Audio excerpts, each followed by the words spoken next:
Welcome, everyone, to the latest episode of Headlines in History with me, your host, John Malik. Now, hopefully, for those that are listening, you're paying close attention, you might hear a difference in the audio. I'm hoping. This is a one-person show here on Headlines in History, and I'm constantly trying to make things a little bit better visually if you watch on YouTube, or a little bit better in the audio if you're listening through your podcast app or wherever you find the show. And like I said, this is a one-person operation, and I have very little experience in audio and visual and all those things. I'm not an artist in that way. I have friends that do that stuff, but nonetheless, I can talk, I can ramble, and talk about history, I could talk about the military, but when putting on a professional podcast, it's certainly not my strength. So, nonetheless, I'm going to continue to try to make things better and better as we go along. Hopefully, you notice a difference this week. If you don't, I don't know what to say. I'll continue to try. Shoot me an email, johnmalik@headlinesinhistory.com. Tell me it's awful. Tell me it's better. Hit me up on YouTube in the comments or whatever, and we'll see. But I certainly want everyone to have an enjoyable listening experience. Again, if you're listening and potentially even watching on YouTube, so we'll see. So I digress, though. So listen, I want to talk about something pretty important. What I want to do is I want to bring together, okay, a conversation that I've really been talking around in the last bunch of episodes, the last handful of episodes. I think we're up to like 36. I think this is going to be 37 when it comes out. And we've been talking about Russia and China and TikTok when it comes to China, and we're talking about Russia and the invasion of Ukraine. We're talking about what's happening with Iran and the proxies. But I haven't really taken an opportunity to talk about all of them together.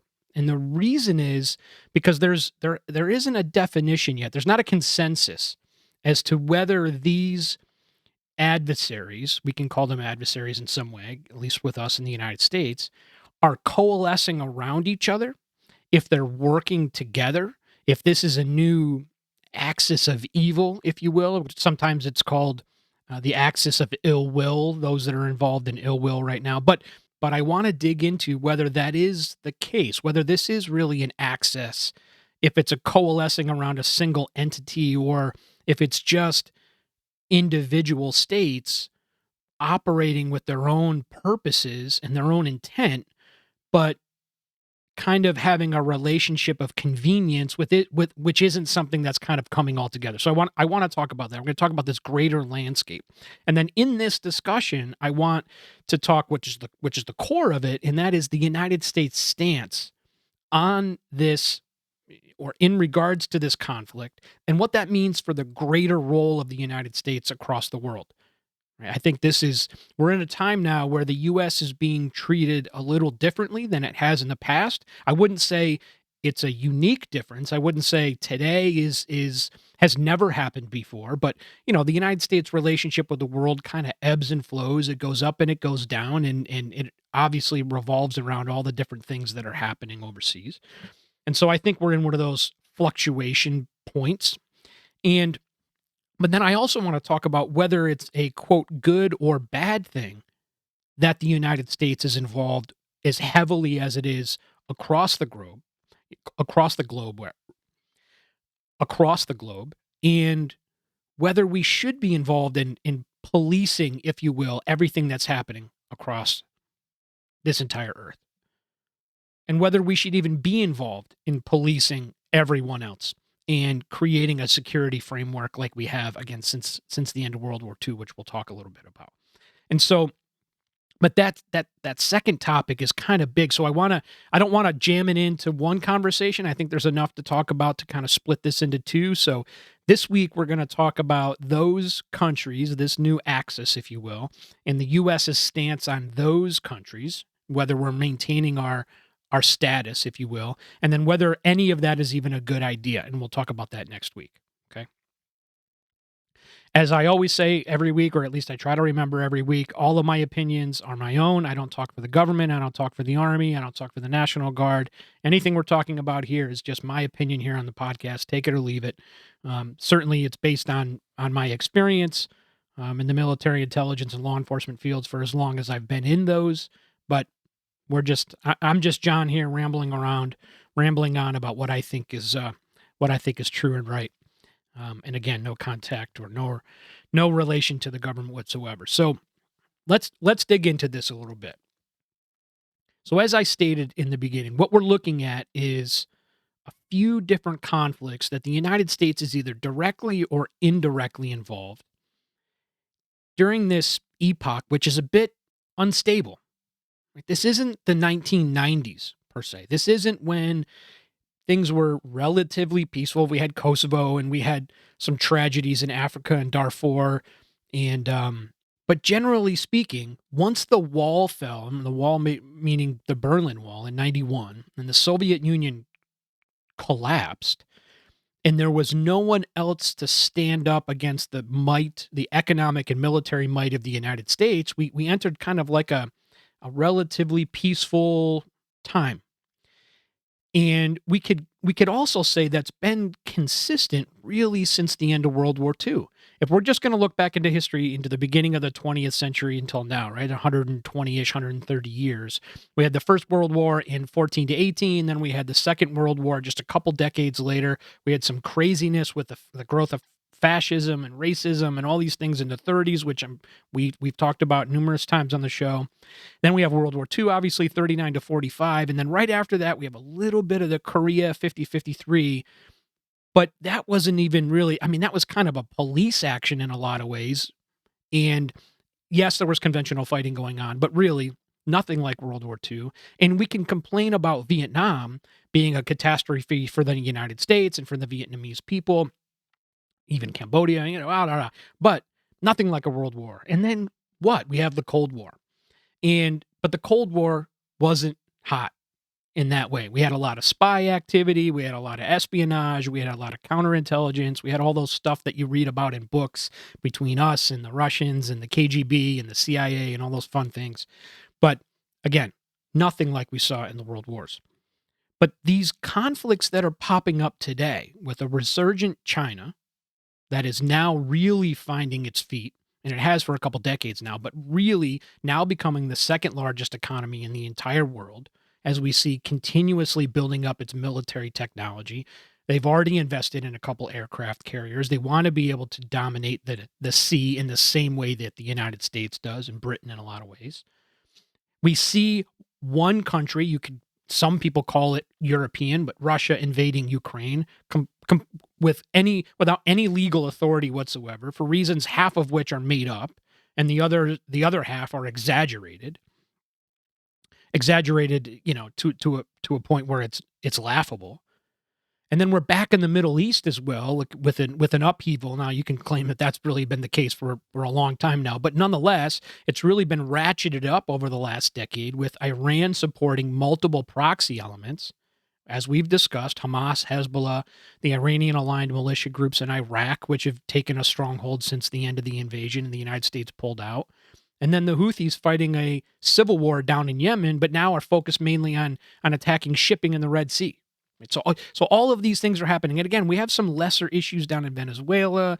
If you live there, clearly it's not a lesser issue, but it is an issue. There's problems in South America with poverty and Russia and China actually attempting to get more influence down there. So there really is a lot going on. And I first want to say, listen, I'm well aware, and I'm sure you are as well aware that we can all look at ourselves in our current time and say, yeah, we don't really know what we know, right? We don't really know what we think. We always think things are sideways. We always think things are bad. But if you look back into history and blah, blah, blah. So I want to acknowledge the fact that we can go back into history and say, yeah, but every time, every generation that's been around has been able to claim that things are really bad, right? If you look at the Vietnam generation, you could say that the Vietnam and Korea generation, that communism is spreading everywhere and the Soviet Union was way more powerful than Russia is today. And so there was really bad. And then we had the potential for nuclear catastrophe, even in 1962, which is sure that there's some reality there. But that doesn't take away from the destabilized environment that we have today. Right. And I'm not going to be in a place here where we're having any comparisons. I'm not going to say, oh boy, here we are. We're on the brink of World War III And it's never been this bad since, Hiroshima. I'm not going to make that claim. However, I am going to say it is true that we are in an unstable environment. And whenever we find ourselves in one of these places, one of these time frames, there's always a potential for catastrophe. There's always a potential for something bad to happen because one side, one nation, one leader miscalculates and sends potentially even the world into a domino effect where everybody's fighting. Right? That's not hyperbole. It happened in World War I with Gabriel Princip when he assassinated Franz Ferdinand, thereby triggering a war. Now, listen, you could do a lot of reading on World War I. There's a lot of other things going on, but nonetheless, it was a catalyst, and those things can happen. I'm not saying we're sitting on the precipice with a catalyst today, and that somebody's going to flip a switch, and there we go. But we're closer today than we were 20 years ago. I think there's no doubt about that. So what if we can call this time frame, if we can give it a label? That's what humans want to do. We want to be able to categorize everything, want to label everything. It's just who we are as a species. I think the most valuable label is the one I've heard numerous times. I just heard it from Niall Ferguson today, is Cold War II. I don't think we're clearly not in a hot war in terms of the United States. That's for sure. But there is a hot war between Ukraine and Russia, but generally speaking, globally, I would say it's a Cold War. It's not the same as the Cold War between us and the Soviet Union. There's not just two superpowers. There still is, just today, I think you could argue, one superpower with one right on our heels, that being China, and then a couple of global players, Russia being one, and a couple of others that are on, if you want to pick sides, on our side, on the west side, where if you kind of build the Europe together in the EU, there's like a global player there, if you will. But so the players are a little bit different, but I think it's similar in that there's this simmering tension, and that there is this kind of East versus West mentality.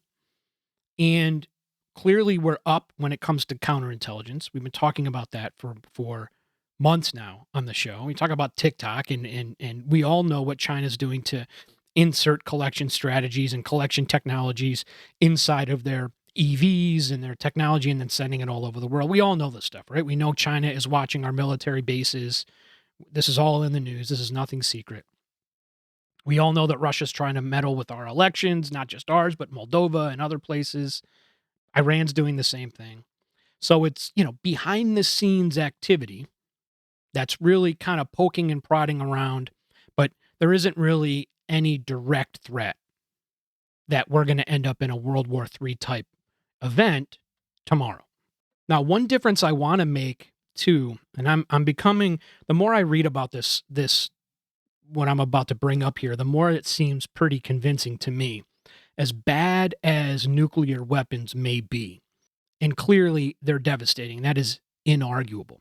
However, there's an opinion out there amongst historians and others that the development of the nuclear weapon has actually led us to a time of peace post World War II that we would have never seen and haven't seen before, right? So comparatively, World War I breaks out. There's a catalyst. Again, the assassination. These empires are requiring that the agreements that they've made with others are acted upon, and we end up in World War I, right? It can be argued, and I think argued intelligently, that the leaders of those countries at the time, the kings and queens and whatever, those leaders, the empires, were more apt to go to war, as bad as the trench warfare was, because there wasn't such a devastating weapon that they knew could potentially end the world. Right? And we didn't even have that in World War II. Nobody knew in 1939 that anybody was going to have the ability to do such devastation. Now, we had aircraft and we could carpet bomb and do those things, but still, there's not that idea of mass devastation, literally destroying the entire world. That now exists in 45 and until today. And so there's similarities between the Cold War then and what you could call Cold War II now, except leaders are not as apt to pull a trigger and say, let's get this thing on. If something goes sideways, we could potentially lose everything. And that's kept us, again, you could argue, that's kept us in a position where we haven't had this global war. It's likely true that given the might and the size and the power of NATO, that Putin has decided to cross over into Ukraine, take a bit of the territory, as much as it would like to take, or as much as it can take right now, and is not interested in activating its entire population in order to eviscerate all of Ukraine, because that potential does exist. And the same thing is true for the United States. We're constantly talking about when Putin starts to saber rattle a little bit when it comes to nuclear weapons, everybody backs off. And they're like, yeah, is he really that crazy? But potentially, you never really know, right? You never really know if the crazy guy, and now I'm not calling Putin crazy. He actually is a rational actor in a lot of ways.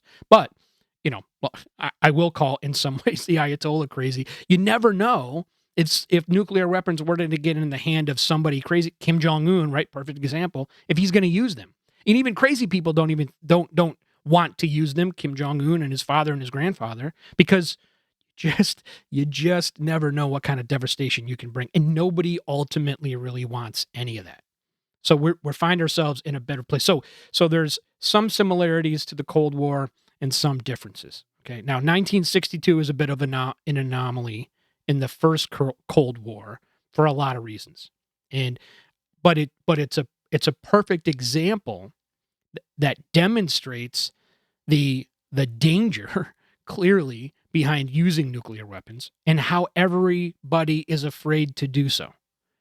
Kennedy and Khrushchev are walking slowly closer and closer and closer and closer. But if you read if you read the documentation in history that speaks on what they were thinking and how they were interpreting the event, neither of them wanted anything to do with it. Neither of them wanted to pull the trigger and just see what happens and just, get rid of Moscow or get rid of Washington. It was almost like they had this authority and this power reluctantly, almost, almost as if they wished neither of them had it, because they wouldn't have to deal with such stress. And anyway, so that's one of the major differences between that Cold War and I guess what we could call now Cold War II. So let's talk a little bit about these four entities which seem to be potentially working together. So at first glance, you can make the argument that North Korea, China, Russia, and Iran are bilateral relationships. You can see where each one of these entities has a relationship with another one, and it stays within that lane, right? So, for example, Russia and North Korea for right now. Russia and North Korea have a defense pact that no one else is involved in. It's just the two of them. That Russia is taking munitions 152 from North Korea, even though 152 millimeter rounds, even though that they suck and half of them don't work, but nonetheless, and is paying North Korea. It's giving it money, and it's even giving North Korea food. And in return, again, North Korea is giving munitions, and it's even sending some personnel. And then there's the potential for, Putin to be selling some education in the nuclear world, right? Trying to help North Korea in one of the three of its nuclear triads, in particular the maritime domain. But nonetheless, it's a relationship between the two of them. And then you have a relationship between Russia and China, where there's some selling of oil, and China is using it's helping Russia skirt sanctions so it can continue to sell oil and make some money. But there's not like a triad in that way. There's not something that Russia has agreed to do with China, and then China then brought North Korea in to kind of make a triangle out of that thing. That's not happening. There's a bilateral relationship between Iran and Russia. Russia is selling air defense capability to Iran. There are the Shaheds that Iran is absolutely selling to Russia. You see all of these Iranian Shaheds that are flying all over the battle space in Ukraine, right? But that's a bilateral relationship. That's not really an engagement with China in that three. So there's an argument and there's a thesis really that's going on in the foreign affairs world that yes, these four groups, these four nations continue to pop up as adversarial in regards to the West, but they're not coming together in a Warsaw Pact-like environment. They're not sitting together at one table and saying, okay, the four of us need to agree on doing X, and we're all going to do it together so we could, attack the West, or we could, sell this product here, or we can, skirt this sanction altogether here. They're not doing that. Now, that's not to say there aren't some behind the scenes conversations happening, telephone calls. That's not to say it's literally not true. There may be some, you know, there may be some grouping of things. I'll just say it that way, behind the scenes, but overtly and generally, they're all bilateral. What could end up happening and become more dangerous for the West is if they do begin to coalesce around a single structure. And right now, again, one thesis is that's not really emerged yet.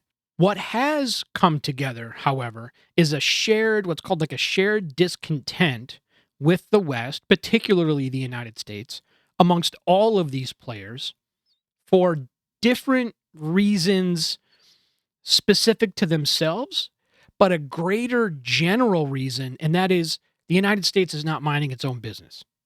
And that's where we kind of transition here into what the United States stance is here globally. So Russia doesn't like the United States right now because the United States is the overwhelming supporter of NATO. We give it most money, and NATO was, quote unquote, encroaching on Russian land. So Russia doesn't like the United States. And then you have China, who doesn't like the United States because the United States wants to support Taiwan. The United States has a naval presence in the South China Sea that China doesn't like. There's no equivalent presence of the Chinese Navy around Hawaii. That doesn't exist. The Chinese Navy overtly is not hanging around the east coast of the United States. Nope. But the United States definitely does that in China's backyard. So China doesn't like us. And you have Iran for obvious reasons, some of which have happened before. But right now, Iran, particularly when the United States was in Iraq in 2003 and afterwards. But now, because the United States supports Israel in such a way that it's helping Israel conduct its operations against Hamas in Gaza and Hezbollah in Lebanon. So Iran doesn't like the United States. And North Korea has always hated the United States. But again, it's about the support for South Korea and what the United States continues to do with, Second 2ID, which is just there on the border and the rest of it. So, but again, it all goes back to that singular hatred, and that is, or that singular idea, and that is that the United States just won't mind its own business. So there's a shared discontent, and there's a desire for Russia to work with North Korea because of its specific goals in Ukraine. And there's a desire for Russia to work with Iran for the same reason. And there's a desire for China to work with North Korea because, again, but they all have that shared discontent. So it's a lot easier for North Korea or Iran to stand up and say, yeah, oh, you want to do what with me selling you Shaheds for Ukraine? And Putin goes, yeah, but not only is it bad for Ukraine, but if it's really bad for Ukraine, guess what? It's bad for the U.S. And Iran's like, got it. I'm on it. You don't have to tell me twice. We don't like the United States. And so what we don't want to see happen is we don't want to see them coalesce. So what is it that the United States and its allies can do in order to try and keep that from happening? And one of the concepts that's come out is something called the wedge concept, and that is to use all of the tools at our disposal, whether that be military might, and I don't mean directly, right? And I don't mean like attacking other countries, but using the force that is our military, using our diplomatic strength that we have across the world, using our economic strength when it comes to trade and other things, to try and keep these four separate elements as separate as possible, to keep them in the bilateral relationships. And so we don't see them coming together at a table similar to the Warsaw Pact. And there's ways to do that. You can do it by, just for example, you could do it by exacerbating differences between those entities, very similar to the way that Kissinger and Nixon did this between China and Russia during the latter half of the 20th century. And there was in particular, there was a conflict between China and Russia. China didn't want to see the Soviet Union becoming as powerful as it was. And, the Soviet Union, from a political standpoint, didn't see China in the same way. And, they don't have that ethnic connection. So anyways, so Kissinger and Nixon get involved. They start developing a much better relationship with China. Not so much because they wanted to see China expand and get stronger and get more powerful economically, but as a counterbalance to the Soviet Union. It's not just the United States and our Western allies that could push back against the Kremlin, but what if we go ahead and we trigger some issues between those two other adversaries, let's call them, and keep them separated, right? And that's exactly what Nixon and Kissinger did. One of the things that Nixon was actually praised for was his relationship with China and developing that as we move forward. So there's ways to do this. There's ways to do it militarily and diplomatically, and that's what most think, again, in the foreign affairs world, that we need to do today in order to, use all of the arrows in our quiver, if you will, all of the capabilities that we have across a whole of government concept to try and keep these entities from coalescing. And I don't think really it'll be that much of a challenge unless we find ourselves in an actual all-out war where somebody's forced to come together to fight against the United States or NATO. I don't think it's that's that difficult of a concept. It's not that difficult of a challenge, right? I mean, what ultimately at the end of the day do North Korea and Iran have in common, other than the fact that they hate the United States? I mean, again, you can use the enemy of my enemy as my friend thing, but there's enough differences between those vastly different cultures, right? The entirety of North Korea are apostates in the eyes of the Shia clergy in Tehran, right? So there's plenty of ways to kind of ensure that this thing doesn't come together. Now, you could argue and look back into history and say, well, that doesn't always work, right? How different of a society is Japan than was the Soviet Union? And the two of them came together because they had their own missions, they had their own ideas, they had their own reasons that they wanted to fight, and so they kind of came together. So I'm not saying it's perfect. I'm not saying it'll happen all the time, but what I'm saying is that's the way to go about that business, is to try and keep these entities separated. Now, and I don't like to get political on the show here. My politics is not really all that relevant, but sometimes I'll occasionally throw something out and say I don't necessarily agree with one thing or the other, but politics and conflict, foreign affairs, war, they're all inextricably tied. I mean, you cannot have a conversation, especially in the foreign affairs world, as to what you think should happen or what is happening or what could happen if you don't include the political ramifications. The difference between Churchill and Chamberlain prior to World War II. Those aren't just different views of the world, they were different political views. And we can't deny the fact that there's a certain concept of how the United States should operate today under a President Biden's administration than what may come out of President Trump's administration. And we're going to have to have that conversation now that we know who the president-elect is and how different those things may be. President Biden has made it pretty clear that he and his staff, he and his government are going to support Ukraine just enough so Ukraine isn't overrun. Now, there's arguments out there whether that's a good idea or a bad idea. Probably not a great idea. I mean, we're giving just as much support to Ukraine, just enough support to Ukraine, rather, so they don't collapse, but not so much that we really upset Russia and Ukraine can actually defend itself. Hence, we're not giving them the ability to use ATACMS at their fullest capacity, for example, because we're afraid in escalating with Russia. But it's kind of created this stalemate where if we went in and we actually gave Ukraine almost everything that we had, I don't mean everything literally, but I mean if we really stepped up our economic loans and more military and whatever, right? Military munitions and whatever else we could give them to really put Russia on its heels, we could have something very different happening today. But nonetheless, that's how President Biden's administration has decided to go forward. I don't think that's going to happen with President Trump's administration. I think he's made it pretty clear through his campaigning that he has a different vision. He and his staff have a different vision. Now, what I'll also say is I don't know if I know what that is, because President Trump is often an enigma. I'm not going to claim that he doesn't know what that is yet. That would be more of a political opinion, really. But I'm going to give him the benefit of the doubt and say I think he's purposefully not telling anybody, not showing anybody what he wants to do. But what he is going to do is not what's happening now.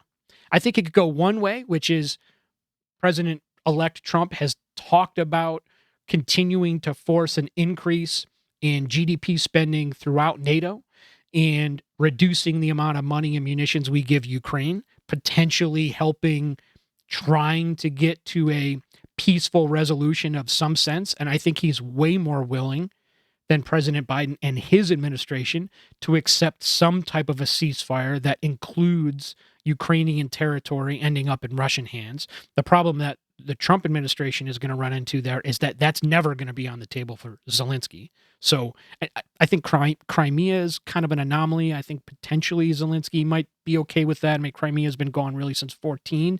Nonetheless, I mean, we're getting kind of parsing some details here, but President Zelensky is not going to be in any way interested in negotiating a deal where Russia owns, Donetsk for some reason or whatever. So, but nonetheless, it's going to go that way, or it could potentially go the other way, which is the way that a lot of people have been wanting the Biden administration to go, and that is to just ramp up all support.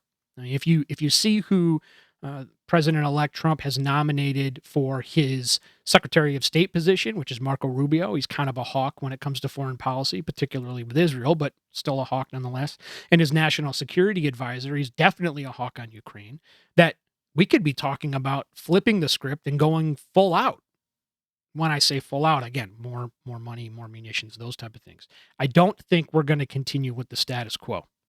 And we can bring up the same thing about China. I don't think that President Trump's new administration is going to stick with the same policy that the Biden administration has. I more lean to that the President Trump's administration is really going to be hawkish on China. I really do think they're going to apply more pressure. First, it's going to come with trade.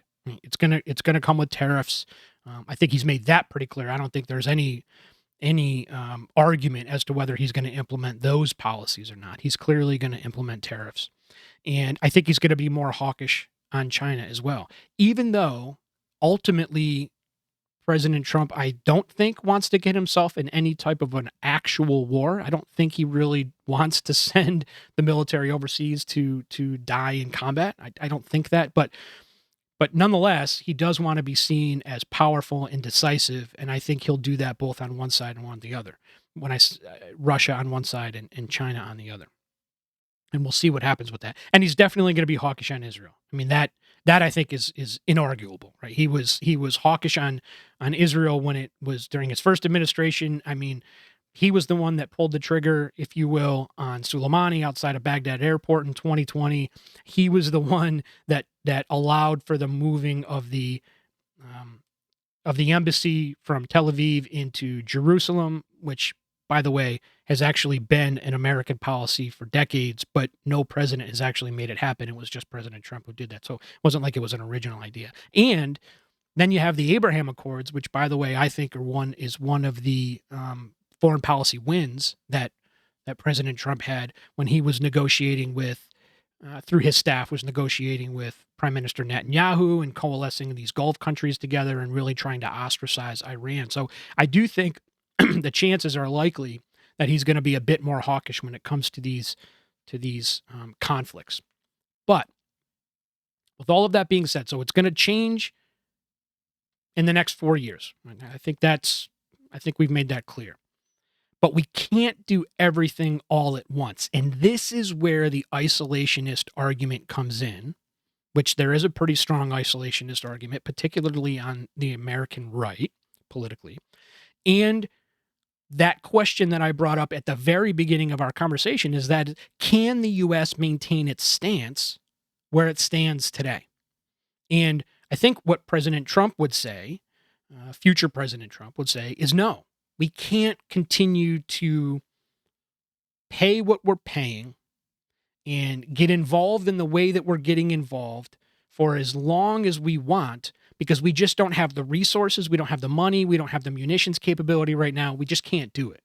And so what is it that we are going to do? Are we just going to go all out, like I had mentioned with earlier in some of his options, or are we going to split this thing apart? And when I say this thing, I mean the two biggest elephants in the room, and that is Russia and China. Okay, one pathway is that we completely burden shift to. I know if you caught me here on YouTube, you have to see my look at my notes. I was looking for the word. We have to completely burden shift to Europe and allow Europe to take on the responsibility of Ukraine and Russia, which would then free up the United States to focus on what many argue is the greater enemy, the more drastic threat, and that is China. Because we cannot continue to do both, giving all of this money, paying all this attention, having all of our collection assets or a significant amount of our collection assets and our military, strategy and thought and intelligence, all of this stuff, all of the intelligence agencies focusing on, one conflict, because we're not going to be able to do the other one. And so that's one option.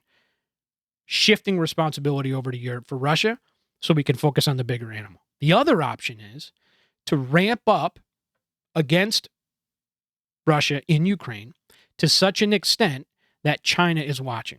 Now, China's already watching. I mean, my buddy Ryan Macbeth talks about this in often when he's doing interviews and he's doing his videos, and he's definitely right. China is watching very closely what NATO and the United States is doing in regards to Ukraine. Not only are they watching from a technological standpoint, they're looking at what the Ukrainian tactics are. They're looking at what some of the Ukrainian technologies are. They're learning, right? They're watching what our collection assets are potentially doing in support of Ukraine. So they're learning those things. But they're also watching and studying American resolve and studying NATO resolve and wondering if the United States is really going to put its money where its mouth is. When we say we're going to give $61 billion and we do, helping Ukraine defend itself, how long is that going to last? Are we able to do that politically? Are we able to do that financially? China's watching.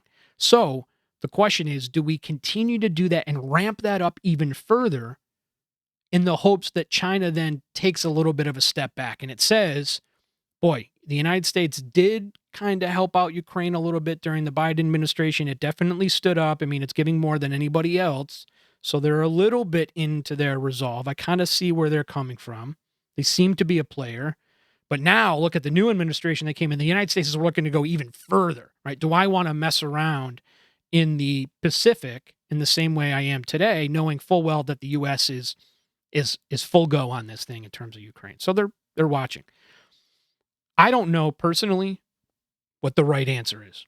And anybody who tells you that they know what the right answer is and they're confident, I mean, they can obviously give you an option and they can explain why it is they think that they think that way, but nobody is really confident in that way. And it's because President Xi and President Putin both are difficult to read. They're a challenge to understand what it is that they're going to do, right? If I were forced to choose, if you asked me today, John, what do you think if those were your two options, right? Ramp it up in Ukraine or not, or China, I would say we got to look at the 50-meter target right now. We can't keep our eye off the ball when it comes to China. I got that. But we certainly need to look at the 50-meter target, and that is Ukraine. We've told Europe for decades now, after we took the security mantle after World War II, which we'll get into in part 2 of this conversation, we took the security mantle and we need to abide by our promise. We need to say to them, we would come and help you. You got to help yourself in a lot of ways, but we would come to help you and we would keep democracy stable, at least in Western Europe. And we promised to do it and we're going to continue to do it. We have to be able to do that. Again, I think what the Biden administration is doing just enough of that so nobody gets really mad at us. I think that's our target. And we have to continue to try and focus on China, but we'll have to limit it. And I think the reason I would make this choice is because I don't think China is ready to do anything bold and drastic anytime soon. it is true if you read, like, one of my favorite books when it comes to China is one I read a few years ago, The 100-Year Marathon. It's, it'll describe to you the plan that China put in place since 1947, the end of the Civil War, the end of World War II, their Civil War, and how they wanted to be ready to be a global power, relatively speaking, by 2047. And we're coming up on that. We're coming up on that time hack. And 2027 is a very specific time where China has planned to be the equivalent power, at least in the naval power, the equivalent power of the United States by 2027. And so you'll hear this date brought up in the news all the time, that that's the time when China is going to go ahead and take the United States, or it's going to stand up to the United States. It is true that if you look at China's 100-year plan, they are on track. They haven't really missed any marks, and it's kind of a brilliant plan if you look at it from the perspective of 1947, looking a century into the future. They've done a pretty darn good job of staying right on track. But nonetheless, just because, and this is how I see it, just because 2027 is the year that China says it wants to be as powerful as the United States, at least in the naval domain, I don't think equates to an automatic invasion of Taiwan. I don't think that equates to an automatic all-out naval conflict with the United States. I just don't think those two things are the same. And so I have said on the podcast numerous times, and I'll continue to say it, I do think it's a matter of when, not if, China does whatever it wants to do, however it chooses to do it, to go after Taiwan, whether that be diplomatically or they do it militarily or however they choose to do it. Ultimately, militarily if they're forced.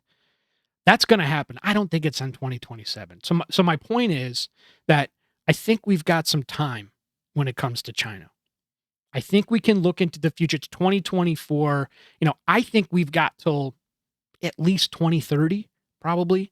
And again, some don't agree with me. Ryan Macbeth is big on 2027, and that being a year 2028, we're likely going to be engaged in war. I don't know if that's necessarily true. I think we've got more time than that.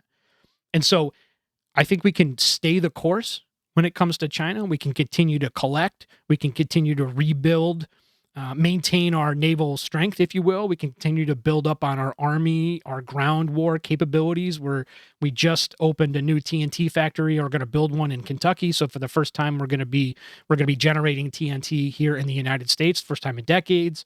I know we're expanding our munitions capability. So we've got time to do all those things. I'll continue to help Ukraine and demonstrate to Europe that we're here and we're your friends, just like we said we would be, right? Stand up for what we claim to be all about when it comes to the United States. And then when the time comes, if we have to, then we shift to China.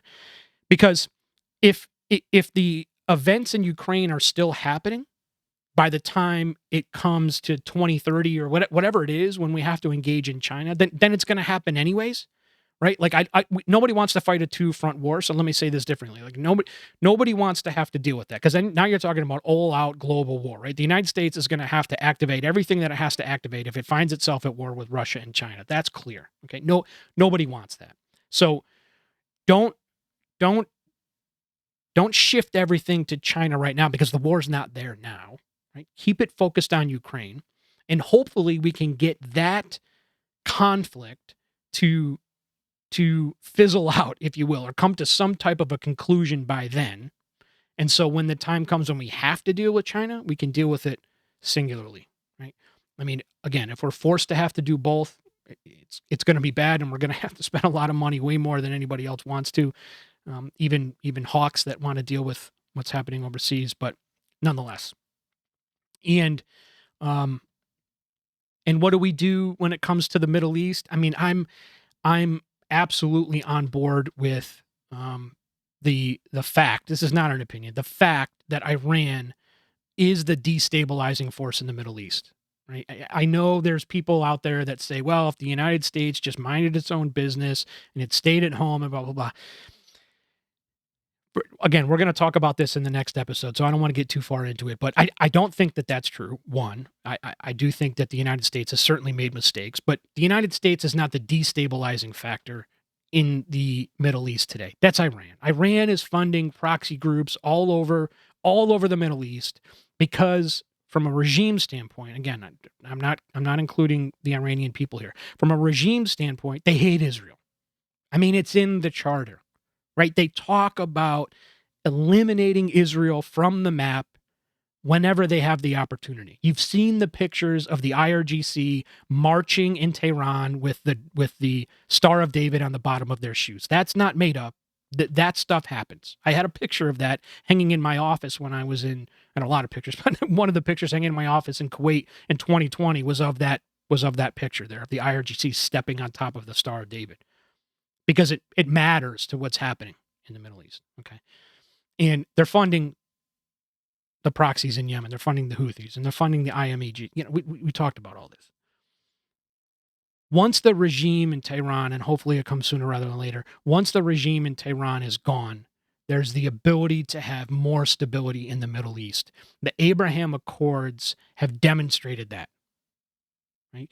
Hamas really didn't like the Abraham Accords, and we talked about this in a previous episode. One of the strategic reasons that Hamas chose to go into Israel on October 7th was because they didn't like what was happening with the Abraham Accords. They started to realize that the focus was not on the Palestinian plight as it was 30, 40, 50 years ago.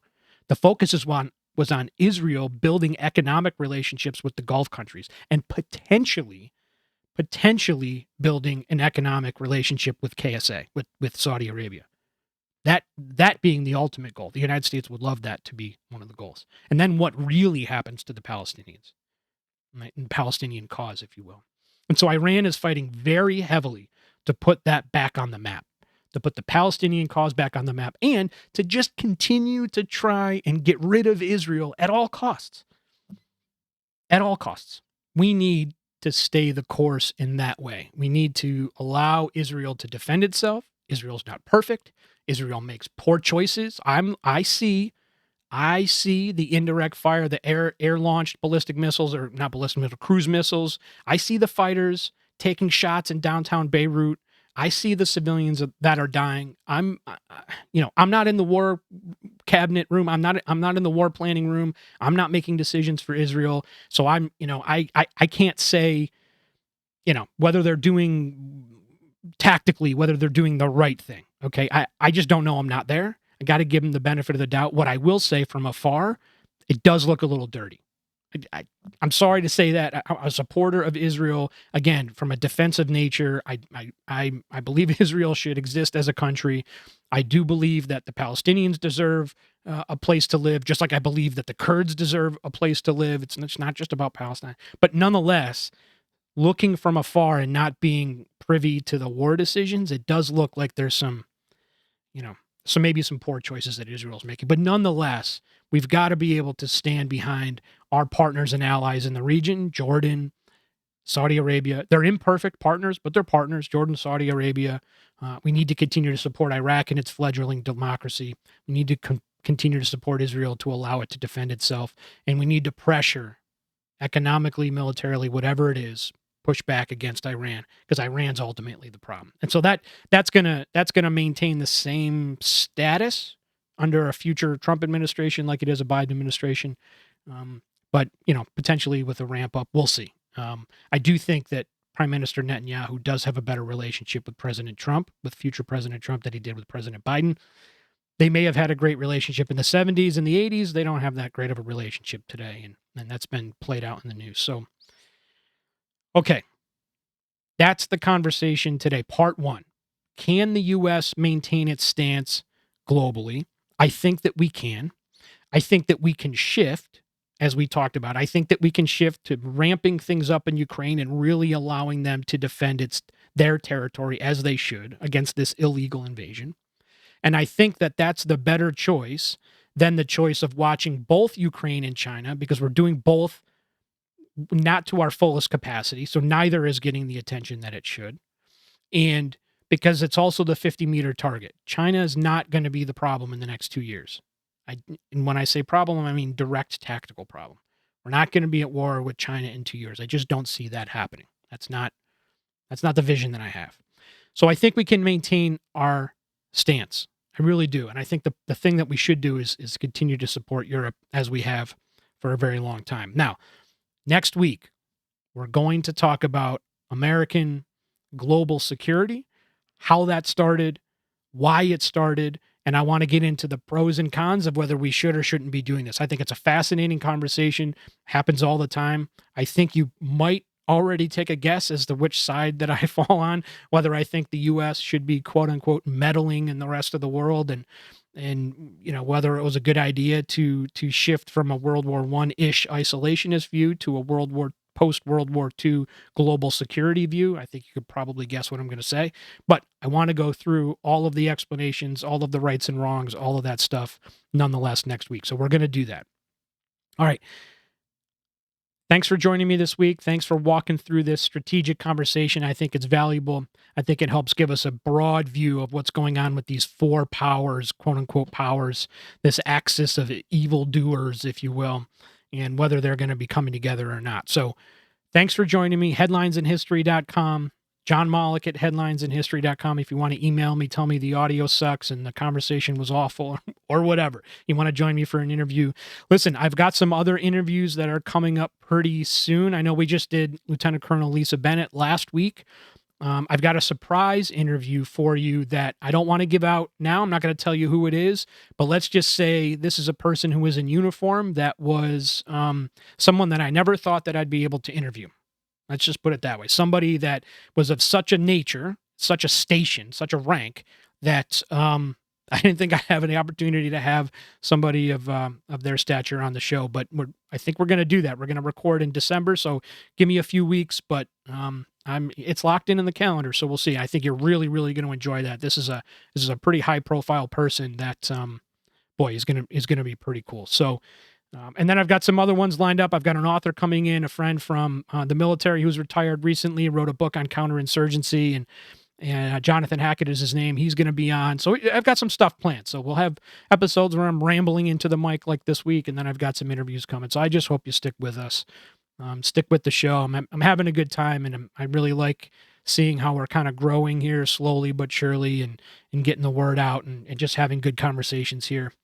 And again, if you want to support the show, I'd be so grateful at the Patreon site there, Headlines in History Podcast, or you can donate at the website itself. So, all right, enough. Have a great week. Thanks for sticking with me. I'll see you next week.